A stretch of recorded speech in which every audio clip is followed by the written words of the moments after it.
नमस्कार, मी मिनल माळी मडवी. न्यूज मराठी 24/7 मध्ये आपल्या सगळ्यांचं स्वागत. पाहूया ताज्या घडामोडी. राज्यासह आर्णी, घाटंजी आणि पांढरकवडा नगर परिषद निवडणुकीसाठी मतदानाला सुरुवात झाली. लोकशाहीच्या उत्सवात सहभागी व्हावं आणि मतदान करावं असं आवाहन आमदार राजू तोडसाम यांनी केले. प्रबळ लोकशाही जिवंत ठेवण्यासाठी आपल्या शहराच्या सर्वांगीण विकासासाठी मतदान आवश्यक असल्याचं आमदार तोडसाम म्हणाले. पांढरकवड्याच्या सर्वांगीण विकासाकरिता खऱ्या अर्थाने भारतीय जनता पार्टीच्या वतीने आमचे जे उमेदवार आहेत अतिशय उर्फ लक्ष्मणराव बोर्ले अतिशय सक्षम उमेदवार आहेत आणि यासोबतच आम्ही जे 22 उमेदवार दिले ते सुद्धा अतिशय सक्षम आहे आणि पांढरकवड्याचे नागरिक मतदार बंधू आणि भगिनींनो अतिशय सुज्ञ आणि सुशिक्षित आहेत. त्यांना विकास काय आहे ते कळतं आहे. त्यामुळे विकासाच्या दृष्टिकोनातून पांढरकवड्याचं सर्वांगीण परिवर्तन करण्याची मानसिकता भारतीय जनता पार्टीच्या सत्तेत आहे, भारतीय जनता पार्टीच्या लोकांमध्ये आहे.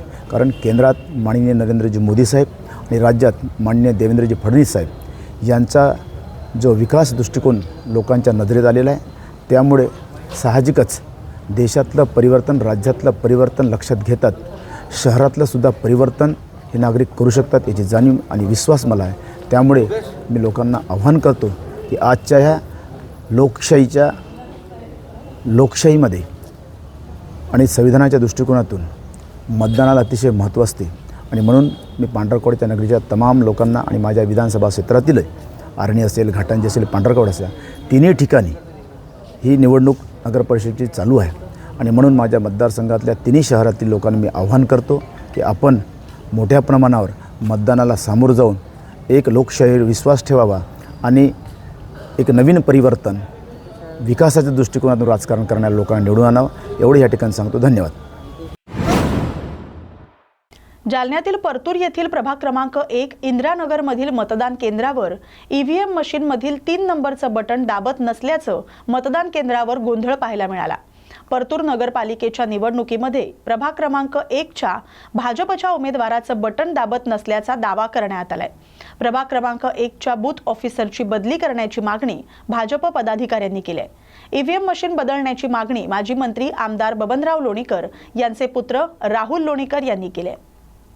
काम आहे मॅडम, ऐकून घ्या. अशा वेळी तुम्ही इथले आरो आहात, तुम्ही पुऱ्या परतूर शहराची जिम्मेदारी तुमच्यावर आहे. कुठल्या एका प्रभागामध्ये असं होतंय तर तुम्ही इमिजिएटली ऍक्शन घ्यायला पाहिजे. आम्ही बीओ चेंज करण्यासाठी मागच्या 1 तासापासून तुम्हाला सांगितलं. तुमच्याकडून तुम्ही बीओ चेंज करा, आमची ही मागणी आहे. त्या ठिकाणी बटन दबायला प्रेस व्हायला त्रास होतोय. यंगिस्ट मध्ये ताकद आहे, ज्येष्ठ नागरिकांमध्ये कुठल्या प्रकारचं ताकद राहणार सांगा बरं तुम्ही मला. तुम्ही आमचं ऑब्जेक्शन समजून घेत नाहीये. तुमचे टेक्निशियन तुम्ही आणले, फक्त त्या मशीनला असं मारलं की झाले म्हणलं तुम्ही. तीसरा बटन दब रहा नहीं, तीसरा नंबर का बटन दब रहा नहीं. वार्ड क्रमांक कौन सा है? 1 नंबर. प्रभाग क्रमांक कौन सा है? एक क्रमांक 2. काही ठिकाणी बोगस कार्डचा प्रकार समोर आला होता. आम्ही तक्रार केल्यानंतर योग्य ती कारवाई झाली. बोगस मतदान जे करतील त्यांच्यावर कारवाई होईल, गुन्हे दाखल होतील असं भाजप नेते योगेश क्षीरसागर यांनी म्हटलंय. बाहेरचे लोक स्वतःच्या स्वार्थासाठी येतात, त्यांचा हा प्रयत्न हाणून पाडला जाईल असंही ते म्हणाले. सुरू होती आज मतदानाचा हक्क तुम्ही बजावलाय, मतदार देखील मतदान करतात. हो, शांततेत सकाळपासून मतदान बीड शहरात चालू आहे आणि काल राज्याचे मुख्यमंत्री आदरणीय देवेंद्रजी फडणवीस साहेब हे बीडमध्ये होते आणि अनेक विकासाच्या मुद्द्यावर आम्ही त्यांच्याशी चर्चा केली, मागण्या केल्या.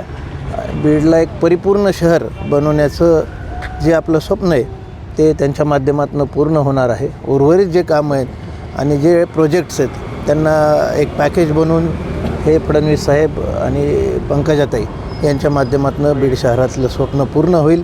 उत्साहाचं वातावरण आहे. अत्यंत शांततेत मतदान सगळीकडं सुरू आहे.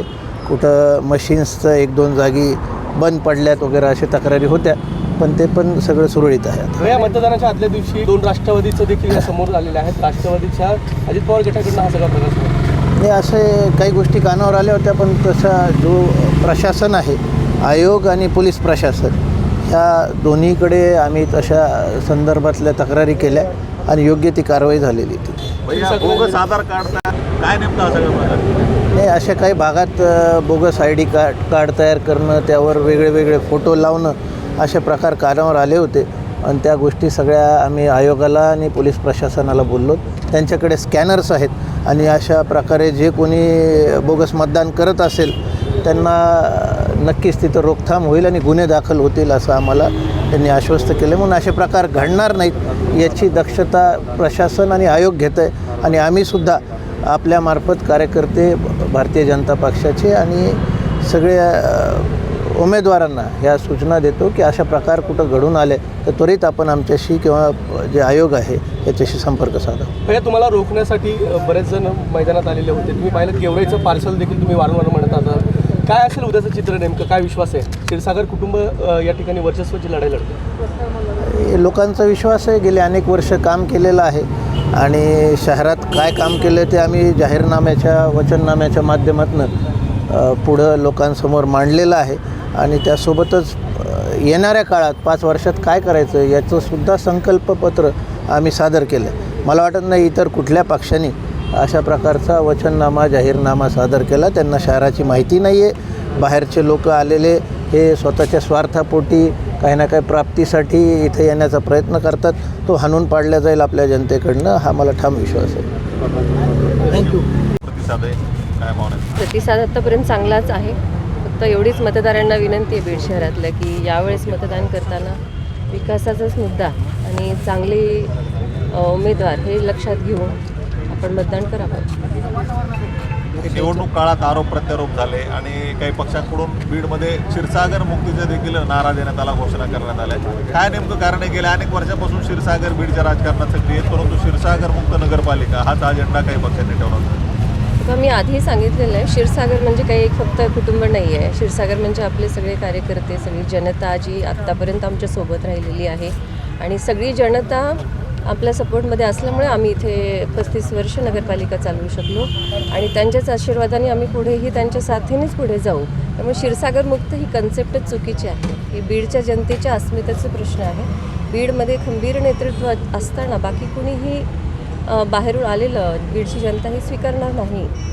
संपूर्ण निवडणुकीमध्ये तुम्हा दोघा पती पहा, आम्ही दोघं वाईट प्रवृत्तींना रोखतोय. बीडमध्ये वाईट गोष्टींना वाढू देत नाही. आम्हाला भूमाफिया नको आहेत, आम्हाला भ्रष्टाचार नको आहे, आम्हाला विकास करायचा. त्यामुळे आम्हाला विरोध तर साहजिक आहे होणारच. उद्याचं चित्र हे बीडच्या जनतेच्या हातात आहे आणि आम्ही होपफुल आहोत की उद्याचं जे चित्र असेल ते आपल्या बाजूनेच असेल. कमळ बीडमध्ये नक्की फुलणार. धुळे जिल्ह्यातील शिंदखेडा तालुक्यात असलेल्या गोराणे गावामध्ये अतिक्रमित जागेच्या वादातून गावचे उपसरपंच नंदू पाटील यांच्या शेतालगत उभ्या असलेल्या JCB आणि शेतातील झोपडीला काही समाजकंटकांकडून आग लावण्यात आली. आज पहाटेच्या सुमारास या ठिकाणी आग लागली असल्याचा प्रकार माहिती पडताच ग्रामस्थांनी अग्निशमन दलाला पाचारण केलं. मात्र तोपर्यंत JCB आणि झोपडीचं मोठ्या प्रमाणावर नुकसान झालं होतं. या घटनेमध्ये जवळपास 20 लाख रुपयांचं नुकसान झालं असल्याचं नुकसानग्रस्त नंदू पाटील यांच्याकडून सांगण्यात आलंय. मी नंदू रावण पाटील या घोराणे गावाचा उपसरपंच असून मी या ठिकाणी शेतात गट नंबर 308 या ठिकाणी मी झोपडी बांधलेली आहे आणि माझ्या शेताचं काम चालू असताना मी या ठिकाणी माझ्या मित्राचं JCB आणलेलं आहे. तर गावात उपसरपंच या नात्याने चैतन्य पृथ्वीराज कदम, प्रितेश पृथ्वीराज कदम, पृथ्वीराज राजदर कदम और परमेराबाई पृथ्वीराज कदम, तर हे लोक गावाच्या गावठाण जागेवर अतिक्रम करत होते.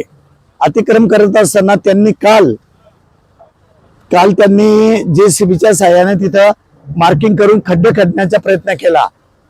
तर मी त्या ठिकाणी बोललो की हे चांगलं नाही, गावाचा विरोध आहे तुम्हाला.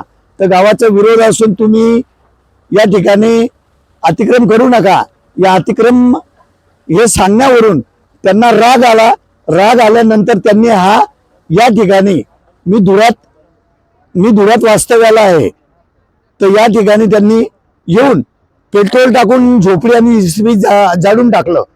मग आमच्या पुतण्याने आम्हाला पेट्रोल भरण्यासाठी पेट्रोल पंपावर जात असताना त्यांनी फोन केला की काका तुमच्या झोपडीला आणि JCBला आग लागली. ते समजल्यावर आम्ही या ठिकाणी माझा पोरगा, बायको, माझ्या साल्यासह आम्ही 4 व्हीलर गाडीने या ठिकाणी दाखल झालो तोपर्यंत गावकऱ्यांनी आग विझवण्याचा प्रयत्न सुरू होता पाण्याच्या टँकरच्या साह्याने. किती लाखाचं नुकसान झालं असेल साधारण 20-1 लाखाचे नुकसान आहे. शिरपूर वरवाडे नगरपालिकेच्या सार्वत्रिक निवडणुकीसाठी आज सकाळपासून मतदान प्रक्रिया शांततेत सुरू झाली. विविध मतदान केंद्रांवर नागरिकांनी उत्साहानं हजेरी लावली असून सकाळी 7:30 वाजताच काही केंद्रांवर रांगा दिसून आल्या. क्रांतीवीर शंकर पांडू माळी माध्यमिक विद्यालयाच्या मतदान केंद्रावर भारतीय जनता पक्षाचे नगराध्यक्ष पदाचे उमेदवार चिंतन पटेल यांनी आपल्या कुटुंबासह मतदानाचा हक्क बजावला. मतदान केल्यानंतर त्यांनी सांगितलं की मतदान हा लोकशाहीतील मूलभूत हक्क असून शहराच्या प्रत्येक मतदारानं मतदान करणं अत्यंत आवश्यक आहे. त्यांनी नागरिकांना मोठ्या प्रमाणात मतदान करण्याचं आवाहन केलंय. मतदान केंद्रावर पोलीस बंदोबस्त तैनात असून संपूर्ण प्रक्रिया शांततेत पार पडावी यासाठी प्रशासन सतर्क आहे. आजच्या मतदानामुळे नगरपालिकेच्या पुढील 5 वर्षांच्या नेतृत्वाचा निर्णय होणार असल्यानं नागरिकांमध्ये उत्सुकता दिसून येते. माजी मंत्री आणि बार्शीचे आमदार दिलीप सोपल यांनी मतदानाचा हक्क बजावलाय. जागरूक नागरिक म्हणून मी मतदानाचा हक्क बजावलाय. आपण देखील मतदानाचा हक्क बजावावा अशी प्रतिक्रिया सोपल यांनी दिली. बार्शीत यंदा देखील पारंपरिक प्रतिस्पर्धी दिलीप सोपल आणि राजेंद्र राऊत यांच्या गटातच सामना होतोय. बार्शी शहरातील सर्व बंधू भगिनी नागरिकांना माझी नम्रतेची विनंती आहे की आपण बार्शी शहराच्या विकासाकरता सर्वांनी मतदान करावं. कुणीही म्हणजे घरी थांबू नये, तातडीनं मतदानाला बाहेर पडावं अशी माझी सर्व बार्शीकरांना नम्रतेची विनंती. धुळे जिल्ह्यातील पिंपळनेर, शिरपूर नगर परिषद आणि शिंदखेडा नगरपंचायत निवडणुकींसाठी आज सकाळपासून मतदानाला सुरुवात झाली. मतदारांकडून उत्स्फूर्त प्रतिसाद मिळतोय. जिल्ह्यात कडाक्याची थंडी वाढलेली असतानाही नागरिक मोठ्या संख्येनं मतदान केंद्रांवर दाखल होत आहेत. सकाळी मतदान सुरू होताच अनेक केंद्रांवर लांबच लांब रांगा दिसून आल्या.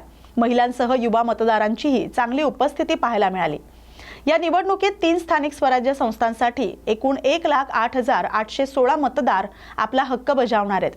मतदानासाठी 129 मतदान केंद्र उभारण्यात आली असून प्रशासनाच्या वतीनं सर्व आवश्यक सुविधा उपलब्ध करून देण्यात आल्यात. या निवडणुकीत मंत्री जयकुमार रावल, आमदार अमरीशभाई पटेल आणि आमदार मंजुळा गावित यांच्या राजकीय प्रतिष्ठेची मोठी कसोटी लागली असल्यानं संपूर्ण जिल्ह्यात निवडणुकीची चर्चा रंगली आहे.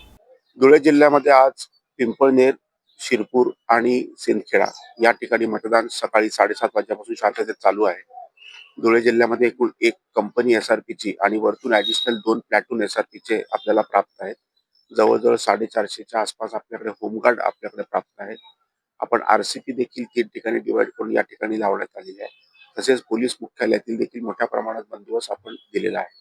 या ठिकाणी तिन्ही ठिकाणी DYSP रँकचे ऑफिसर्स प्रभारी आहेत आणि सगळीकडे सेन्सिटिव्ह एरियामध्ये पेट्रोलिंग चालू आहे, सेक्टर पेट्रोलिंग चालू आहे आणि सगळीकडे शांततेत मतदान चालू आहे. चोपडा नगर परिषदेच्या निवडणुकीत शिवसेना उबाठा पक्षाच्या नगराध्यक्ष पदाच्या उमेदवार रोहिणी पाटील यांनी प्रताप विद्या मंदिर आदर्श मतदान केंद्र इथं मतदान करून मतदानाचा हक्क बजावलाय. यावेळी त्यांनी मतदार बंधू आशीर्वाद रूपी मतदान करून विजयी करतील अशी अपेक्षा व्यक्त करून मतदारांना मतदान करण्याचं आवाहन केलंय. या ठिकाणी मी नगराध्यक्षपदाचा उमेदवारी घोषित केल्यानंतर मला जनतेकडून बराच प्रतिसाद मिळाला. कारण मी एक सामान्य नागरिक म्हणून त्यांच्यासोबत म्हणजे समोर जात होती आणि मतदान मागत होती. त्यावेळेला मला सगळ्यांनी सांगितलं की आम्हाला सर्वसामान्य कार्यकर्ताच पाहिजे आणि मला जास्त पसंती तुम्हालाच देऊ आम्ही असं म्हटले आहे. आणि मला तो पूर्ण म्हणजे माझ्या जनतेवरती, मतदार बंधूंवरती, माझ्या चोपडेकरांवरती माझा पूर्ण विश्वास आहे आणि मला फुलाची पाकळी तरी त्यांच्याकडून अपेक्षा आहे आणि जनता मला पसंत करेल हे मला 100% विश्वास आहे. मतदारांना काय आवाहन करणार जास्तीत जास्त मतदान करण्यासाठी? मला असं वाटतं की जनतेने, मतदार बंधूंनी मतदानाचा हक्क हा आपला तर बजावलाच पाहिजे.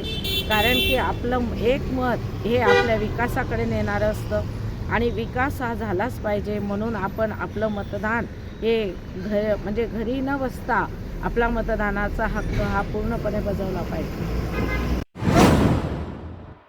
भोरमध्ये मतदानावेळी निवडणूक आयोगाच्या नियमांचं उल्लंघन करण्यात आले. मतदानावेळी EVMची हळद कुंकवाने पूजा करून EVMची आरती करण्यात आली. भोर नगर परिषदेच्या मतदान केंद्रावर हा धक्कादायक प्रकार घडलाय. ईव्हीएमची आरती करणाऱ्यांवर गुन्हा दाखल करण्याची प्रक्रिया सुरू करण्यात आली. तसंच मतदान केंद्रावरील केंद्र प्रमुख यांच्यावर देखील कारवाई केली जाणार आहे. ईव्हीएमची आरती झालेल्या मतदान केंद्रावर नवीन केंद्र प्रमुख नियुक्त करण्यात आलेत. एकीकडे निवडणूक या पारदर्शकपणे होण्यासाठी राज्य निवडणूक आयोगाकडून वेगवेगळ्या उपाययोजना राबवण्यात येत आहेत, तर दुसरीकडे मात्र शिंदखेडा येथील जिल्हा परिषदेच्या उर्दू शाळेच्या मतदान केंद्रावर सीसीटीव्ही कॅमेरे लावण्यात आलं नसल्याचं उमेदवारांच्या प्रतिनिधीने म्हटलेलं आहे आणि याबाबत आक्षेप नोंदवलाय. याची दखल निवडणूक आयोगानं आणि स्थानिक निवडणूक निर्णय अधिकाऱ्यांनी घेऊन तात्काळ सीसीटीव्ही कॅमेरे बसवावेत अशी मागणी देखील उमेदवाराच्या प्रतिनिधीनं केली आहे. तुमचं नाव सांगा आधी आणि तुम्ही काय तुमची आता मागणी तक्रार काय? नमस्ते, माझं नाव आहे साहेबराव सुधाकर बोरसे. मी मतदान प्रतिनिधी म्हणून इथं आहे. जसं आपण बघू शकतो की माननीय निवडणूक आयुक्त यांचे आदेश आहेत की मतदान हे पारदर्शकता व्हायला पाहिजे आणि त्यासाठी पारदर्शकतापणा आणण्यासाठी CCTV कॅमेरे प्रत्येक मतदान केंद्रावरती लावणे अपेक्षित होते. परंतु आम्ही ज्यावेळेस इथं सकाळी आलो तर आपले शिंदखेडा मतदान केंद्र आहे त्या ठिकाणी CCTV कॅमेरेज लावण्यात आलेले नाही आहेत. तर माननीय निवडणूक आयोग यांनी ही दखल घ्यावी जेणेकरून मतदान हे पारदर्शकता होईल आणि त्याचबरोबर शिंदखेड्यातील जे काही माननीय निवडणूक अधिकारी असतील त्यांनीही याची दखल घ्यावी आणि इथं CCTV कॅमेरे लावण्याची व्यवस्था करावी. जसं आपल्याला माहिती आहे की देशात मतदान पारदर्शकता होण्यासाठी खूपच एक वेगळेच राजकारण चालू आहे आणि त्यावरती बऱ्याच ठिकाणी आंदोलनही करण्यात आलेले आहेत.